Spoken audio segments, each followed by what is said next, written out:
ओम नमो भगवते वासुदेवाय नमः। आज है वैसाखी 13 और आज के दिन मद् भागवत गीता का पाठ सुनने से आपके सारे पाप नष्ट हो जाते हैं और आपको सारे वैशाख मास का फल मिलता है। इस प्रकार है गीता की महिमा।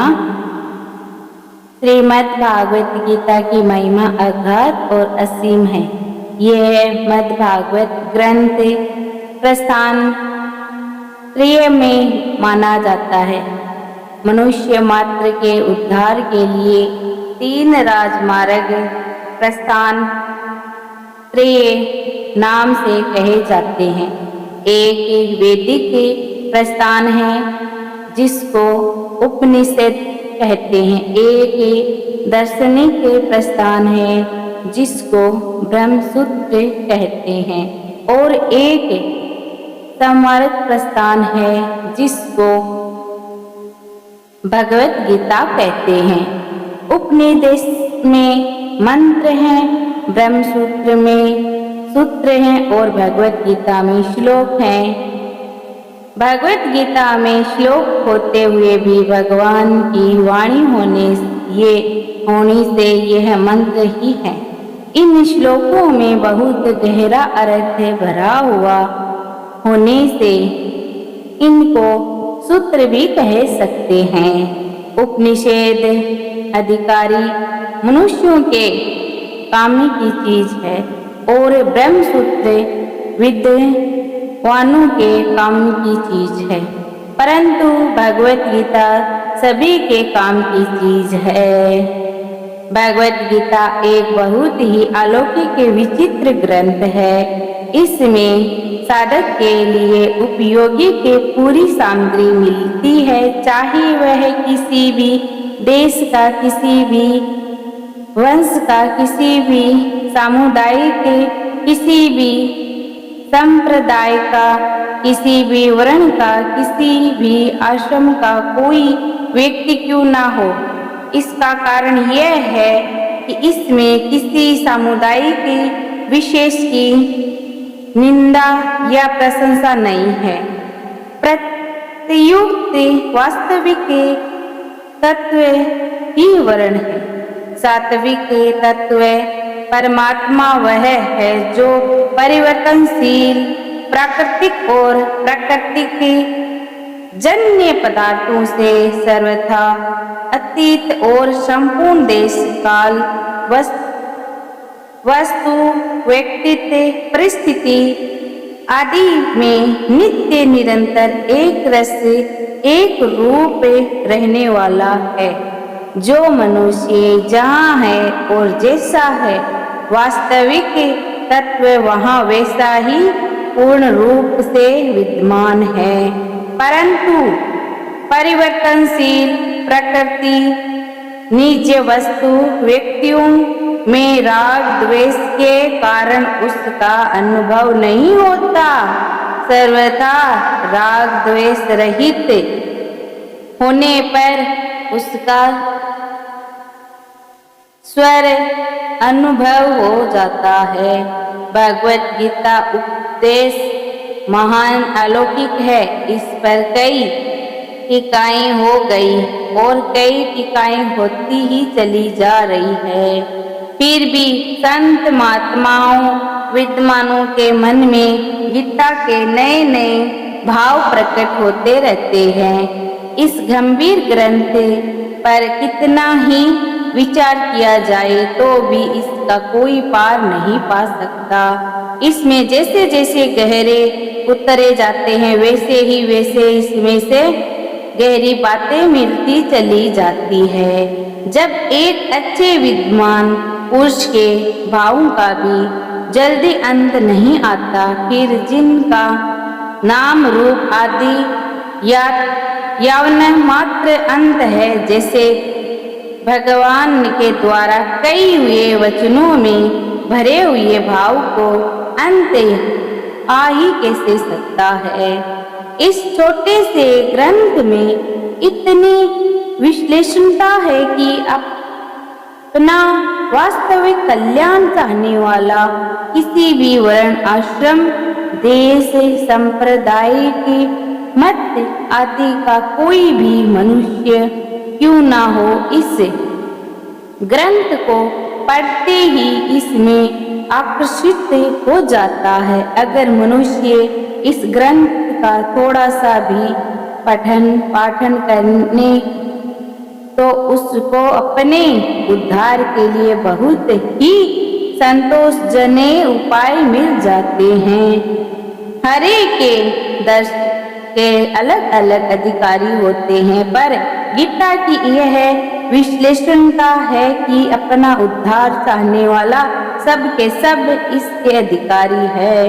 भगवत गीता में साधनों का वर्णन करने में, विस्तार पूर्वक समझाने में, एक एक साधनों को कई बार कहने में संकोच नहीं किया गया है। फिर भी ग्रंथ का कलवर नहीं बढ़ता है। ऐसा संक्षेप में विस्तार पूर्वक यथार्थ और पूरी बात बताने वाला दूसरा कोई ग्रंथ नहीं दिखता। अपने कल्याणकारी उत्कट अभिलाषा वाला मनुष्य हर के परिस्थितियों में परमात्मा को प्राप्त कर सकता है। युद्ध जैसी घोर परिस्थितियों में भी अपना कल्याण कर सकता है। इस प्रकार वेदशास्त्र में परमार्थ की कला गीतों में ही सिखाई गई है। अतः इसके जोड़े का दूसरा कोई ग्रंथ देखने में नहीं आता। जैसे गीता में दिया गया है, गीता एक प्रसादिक ग्रंथ है जो गीत के द्वारा भी हम बोले जाते हैं। गीता है, इसका आश्रय लेकर पाठ करने मात्र से बड़े विचित्र, अलौकिक और शांतिदायक भाव स्फूर्ति होता है। इसका मन लगाकर पाठ करने मात्र से बड़ी शांति मिलती है। इसकी एक विधि यह है कि पहले गीता के पूरे श्लोक अर्थात सहित कंठस्थ कर लिए जाएंगे, फिर एकांत में बैठकर गीता के अंतिम श्लोक, जैसे कि गीता खास लक्षण इसमें दिया गया है और अंतिम श्लोक इसमें श्लोक भी दिया गया है। श्लोक संस्कृत में है, उसका क्या, यहाँ तक बिना पुस्तक के उल्टा पाठ किया जाए तो बड़ी शांति मिलती है। यदि प्रतिदिन पूरी गीता एक या अनेक बार पाठ किया जाए तो इसके गीता के विशेष अर्थ स्फूर्ति होते हैं। मन में कोई शंका होती है तो आप पाठ करते करते उसका समाधान हो जाता है। वास्तव में इस ग्रंथ की महिमा का वर्णन करने में कोई भी समर्थ नहीं है। अंत में माशाली ग्रंथि की महिमा वर्णन कर ही कौन सकता है। बोलो श्री हरि विष्णु भगवान की जय। गीता का खास लक्षण क्या है, खास बात को सुनो। गीता किसी वाद को लेकर नहीं चली है, अर्थात अद्वैत, विशिष्टा द्वैत, देवता द्वैत, विश्व देवद्वैत, अचिन्त्य भेवता भेद आदि किसी भी वाद को किसी एक संप्रदाय के किसी एक सिद्धांतों को लेकर नहीं चली है। गीता का मुख्य लक्ष्य यह है कि मनुष्य किसी भी वाद मत सिद्धांतों को मानने वाला क्यों न हो, उसका प्रत्येक परिस्थिति में कल्याण हो जाए। वह किसी भी परिस्थिति में परमात्मा प्राप्ति से वंचित न रहे, क्योंकि जीवन मात्र का मनुष्य योनि में जन्म केवल अपने कल्याण के लिए ही हुआ है। संसार में ऐसी कोई भी परिस्थिति नहीं है जिसमें मनुष्यों का कल्याण न हो सकता हो, कारण कि परमात्मा प्रत्येक परिस्थिति में समारूप से विद्यमान है। अतः साधक के सामने कोई भी और कैसी भी परिस्थिति आए, उसका केवल सदुपयोग करना है। सदुपयोग करने का अर्थ है दुखदायी परिस्थिति आने पर सुख की इच्छा का त्याग करना और सुखदायी परिस्थिति आने पर सुख भोग तथा वह बनी रहे ऐसी इच्छा का त्याग करना और उसको दूसरों की सेवा में लगाना। इसी प्रकार सदुपयोग करने से मनुष्य दुखदायी और सुखदायी दोनों परिस्थितियों से ऊंचा उठ जाता है, अर्थात उसका कल्याण हो जाता है। सृष्टि से पूर्व परमात्मा में एक ही अनेक रूपों में हो जाए ऐसा संकल्प हुआ। इस संकल्प से एक ही परमात्मा परमेवृद्धि की लीला के लिए प्रेम का आदान प्रदान करने के लिए स्वयं श्री कृष्ण और श्री राधा इन दोनों रूपों में प्रकट हो गए। उन दोनों ने पर एक्सप्रेस लीला करके एक खेल रचा। उस खेल के लिए प्रभु के संकल्प से अनंत जीवों की जो कि अनादि काल से थे और खेल पदार्थ शरीर आदि की दृष्टि हुई। खेल तभी होता है जब दोनों तरफ के खिलाड़ी स्वतंत्र हो। इसीलिए भगवान ने जीवों को स्वतंत्र प्रदान की। उस खेल में श्री जी तो केवल भगवान की तरफ ही आकर्षण रहा, खेल में उनसे भूल नहीं हुई।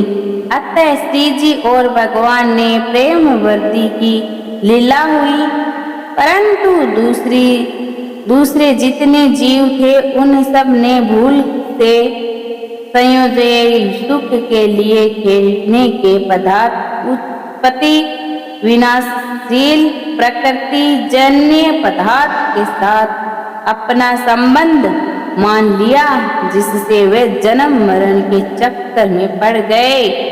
खेल के पदार्थ केवल खेल के लिए ही होता है, किसी के व्यक्तिगत नहीं होते, परंतु वे जीव खेल खेलना तो भूल गए और मिली हुई स्वतंत्रता दुरुपयोग करके खेल के पदार्थों को अर्थात शारीरिक को व्यक्तिगत मानने लगा। इसीलिए वे उन पदार्थों में फंस गए और भगवान से सर्वथा विमुख हो गए। अब मगर वे जीव सारी उत्पन्न विनाशशील पदार्थों से विमुख होकर भगवान के सम्मुख हो जाए तो वे जन्म मरण रूप महान दुख से सदा के लिए छूट जाए। अतः जीव संसार से विमुख होकर भगवान के सम्मुख हो जाए और भगवान के साथ अपने नित्य योग नित्य संबंध को पहचान ले। इसके लिए भगवत गीता का अवतार हुआ है। बोलो श्री हरि विष्णु भगवान की जय। ओम नमो भगवते वासुदेवाय नमः। ओम नमो भगवते वासुदेवाय नमः। ओम नमो भगवते वासुदेवाय नमः।